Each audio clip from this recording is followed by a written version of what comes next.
ဒီနေရာဒီကြောင့်ပဲရဟာကျွန်တော်ကလေးဘဝရဲ့နောက်ဆုံးရွာမှာနေခဲ့ရခြင်းနေရာဒီတစ်ခုဆိုတာကိုကျွန်တော်မသိခဲ့ပါဘူး။ကျောင်းလေးတစ်ခုကတော့ကျွန်တော်ရန်ကုန်ကိုသွားတော့မယ်ဆိုပြီးတော့ကျောင်းဖန်လာခြင်းပါပဲ။လက်စကားတဲ့မောက်ကနေပြင်ကုန်ကြီးကြည့်ရင်ရှင်းမှာပါတယ်များစောင့်ကြနေလဲဆိုတော့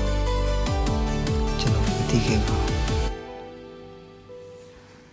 လမ်းကြီးဆုံးတော့ကျွန်တော်မြောက်ဖူးတဲ့နေရာတစ်ခုရောက်ခဲ့တယ်။အဲ့ဒါကတော့ကျွန်တော်ရဲ့ဘဝကိုတစ်စီရှိုးပြောင်းလဲခဲ့တယ်။ဘုန်းကြီးကျောင်းတစ်ကျောင်းဖြစ်ပါတယ်။ရန်ကုန်ကိုရောက်ပြီးတဲ့နောက်မှာတော့ကျွန်တော်ကိုဘုန်းကြီးကျောင်းတစ်ကျောင်းမှာအပ်လိုက်ပါတယ်။အဲ့ဒီမှာကိုရင်ဝဲပြီးတော့ဘုန်းကြီးစာကိုစာသင်ကြားခဲ့တယ်။မိဘတွေနဲ့လည်းဝဲရွာကတငယ်ချင်းတွေနဲ့လည်းဝဲနေတဲ့ဒီရုံမှာရှေ့ဆက်ဖို့အတွက်ဘဝကပဲကျွန်တော်ကိုသင်ကြားပေးခဲ့ပါတယ်